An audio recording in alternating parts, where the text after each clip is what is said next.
Welkom dames en heren bij weer een nieuwe aflevering van De Passie Van. In dit programma laten we u gewone mensen zien. Gewone mensen met een bijzondere hobby of die een speciaal of apart beroep hebben. Kleurrijke mensen of juist de vrijwilliger achter de schermen bij de vereniging. Geniet van deze aflevering en bedenk, het kan zomaar uw buurman of buurvrouw zijn. Blijf dus kijken.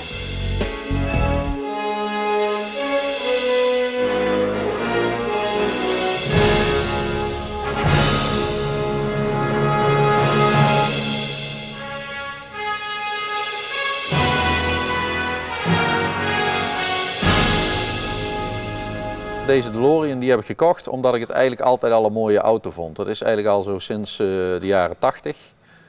In der tijd is de auto ook veel in het nieuws geweest omdat het een heel erg futuristische auto was. En ik heb in der tijd veel de krant gevolgd, artikelen gelezen. En op een gegeven moment ging de fabriek failliet en toen was de droom eigenlijk op dat moment even uit. Nou, het onderhoud van de auto is eigenlijk niet zo'n heel erg groot probleem. De meeste auto's die gekocht worden, daar is vaak wel wat achterstallig onderhoud aan. Nou, dat is een kwestie van even inhaalslag maken op dat gebied. En daarnaast is het natuurlijk wel een auto die 30 jaar oud is. Dus er gaan nog wel eens een keer dingen aan stuk die er al vanaf de productie in zitten. Nou, vandaag is bijvoorbeeld, zijn we te gast bij Dijks in Maasbree voor de vervanging van de airco-compressor. De oude compressor die is helaas stuk gegaan. En ik heb bij een onderdelenleverancier in Nederland heb ik een nieuwe compressor kunnen kopen. En vandaag wordt die gemonteerd en daarvoor zijn er nog een aantal werkzaamheden.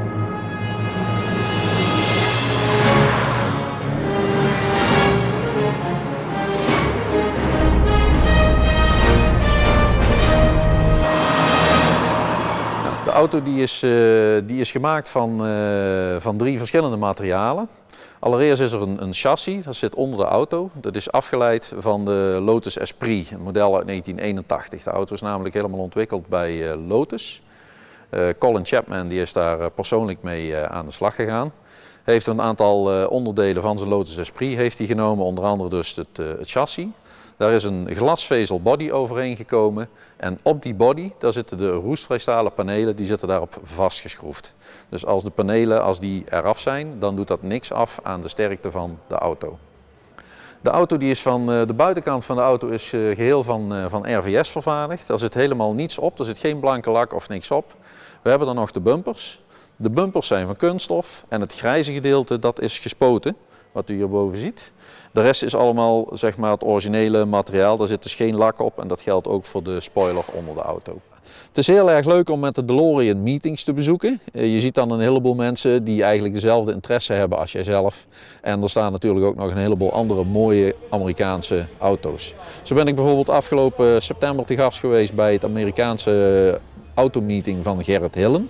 Dat was een reuver. We staan daar dan bij de Witte Stijn, er staan een heleboel andere mooie Amerikaanse auto's. En het is dan ook zelf kijken en bekeken worden. Er lopen een heleboel mensen rond die Amerikanen zelf ook heel erg mooi vinden.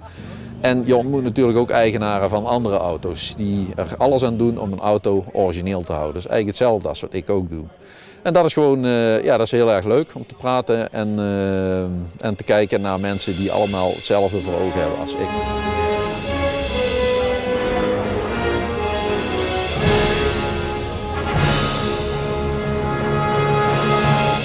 Nou, de auto is geproduceerd in 1981, is op dit moment 30 jaar oud. Ik heb de auto zelf gekocht in 1993 en inmiddels ben ik de 7e eigenaar. Nou, sinds die tijd heb ik er ongeveer 40.000 mijl mee gereden, dat is een dikke 60.000 kilometer. En in totaal staat er nu 100.000 kilometer op de teller. Op de grill staat het logo van de DeLorean Motor Company, dat zijn de letters D, M, C. En er staat ook echt een D, want heel veel mensen denken dat het een G is. Maar DeLorean had gewoon zijn eigen autofabriek die helemaal niet gelieerd was aan een van de andere bekende autofabrieken in Amerika. Hey, mijn eigen auto die heeft geen koosnaampje. Het is gewoon mijn DeLorean. Binnen de club wordt die Delo genoemd. En soms ook wel eens een keer een beetje oneerbiedig Del.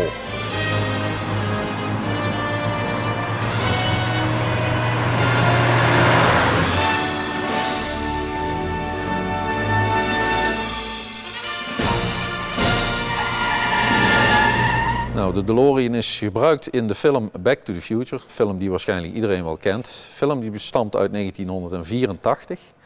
En de filmmakers hadden al een goed idee hoe dat de film eruit moest komen te zien. Ze hebben alleen heel erg lang gedacht over de tijdmachine die ze daarin wilden gaan gebruiken. De tijdmachine die moest niet alleen futuristisch zijn, maar hij moest ook zich kunnen voortbewegen. Een telefooncel die zet je ergens neer en dan kun je er verder niks meer mee. En zodoende zijn ze gekomen op de DeLorean. De DeLorean is van roestvrij staal. Nou, er werd over het algemeen aangenomen dat reizen door de ruimte dat erg koud was en dat zich dus ook vocht af zou zetten op het ijzer. En dat mocht dus niet roesten. Vandaar de keuze voor de DeLorean. Van deze DeLorean zijn begin 2000 zijn foto's gemaakt en zijn metingen gemaakt door de firma Minichamps. Hun hebben daar een modelletje van gemaakt, een 1 op 42 model. En dat is op dit moment is dat wereldwijd verkrijgbaar. Vervolgens hebben ze nog een tweede modelletje gemaakt van de auto uit de film Back to the Future. Ook daar heeft deze auto weer model voor gestaan, maar verder hebben ze gebruik gemaakt van fotomateriaal wat vrijelijk verkrijgbaar was. Om alle attributen die dus in de film aan de auto bevestigd waren, om die te gebruiken in het tweede model.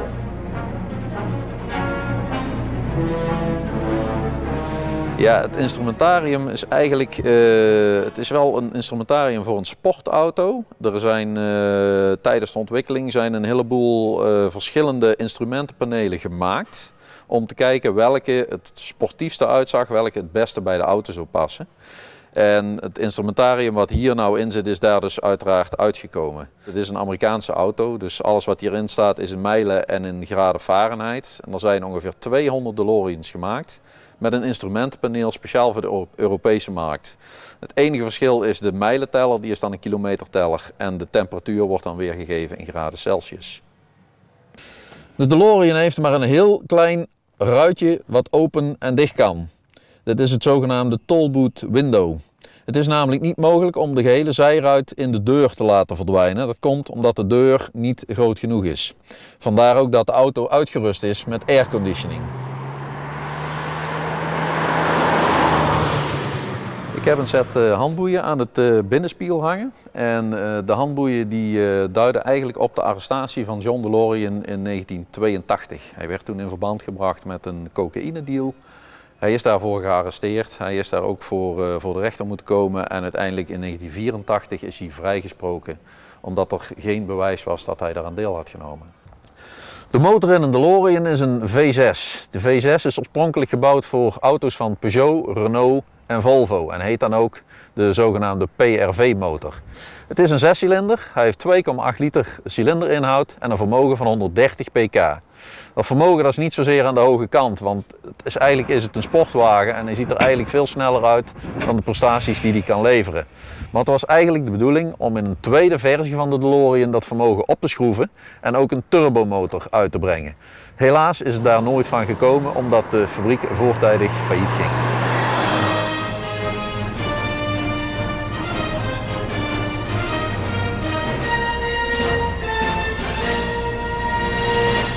Ten tijde van de lancering van de DeLorean is John DeLorean op zoek gegaan naar geldschieters. En in het begin waren er heel veel beroemde mensen in Amerika die geld hebben gestoken in een DeLorean. Onder andere Sammy Davis Jr. en Johnny Carson.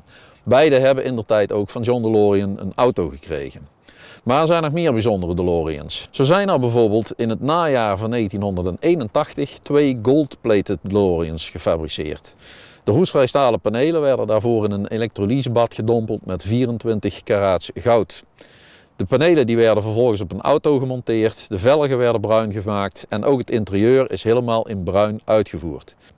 Verder is er ook nog een elektrische DeLorean gefabriceerd. Dat is onlangs gebeurd bij DMC Houston. DMC Houston is de firma die alle rechten heeft opgekocht van DeLorean. De merknaam, de onderdelen en ga zo maar door. En hun zijn eigenlijk constant bezig met het maken van vernieuwingen. Vorig jaar zijn ze gestart met de bouw van zogenaamde nieuwe auto's. Dat zijn auto's die geheel zijn opgebouwd uit onderdelen die nog over zijn gebleven uit het faillissement. En onlangs is er dus ook een elektrische DeLorean gemaakt.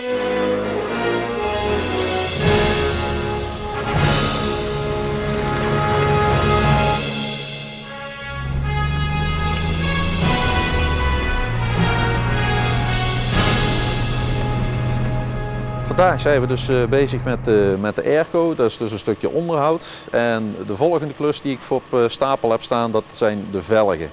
De velgen liggen nu al 30 jaar onder de auto en het is ook wel een beetje zichtbaar dat hier aan de randjes dat de epoxy die erop zit, dat die een beetje eraf bladdert. Nou, wat als volgende gaat gebeuren is de velgen gaan er alle 4 gaan ze er vanaf. Banden worden er vanaf gehaald bij een bandenshop. En daarna wordt de velg naar een bedrijf gebracht die er al eerst voor zorgt dat de velgen opnieuw gericht worden voor het geval dat dat nodig is. En daarna komt er een nieuwe poedercoating overheen. En als het goed is zijn de velgen dan weer helemaal als nieuw.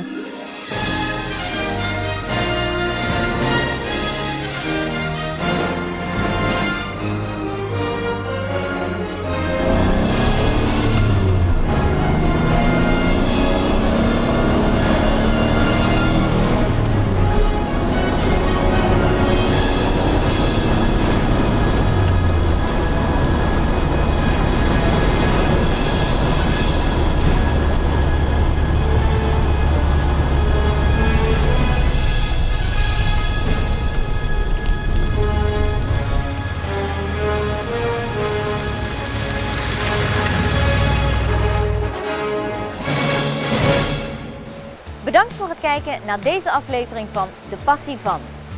Kent u ook iemand in uw omgeving met een passie? Een verzamelaar, een knutselaar, een natuurfreak, een kunstenaar of iemand die zijn werk als passie heeft?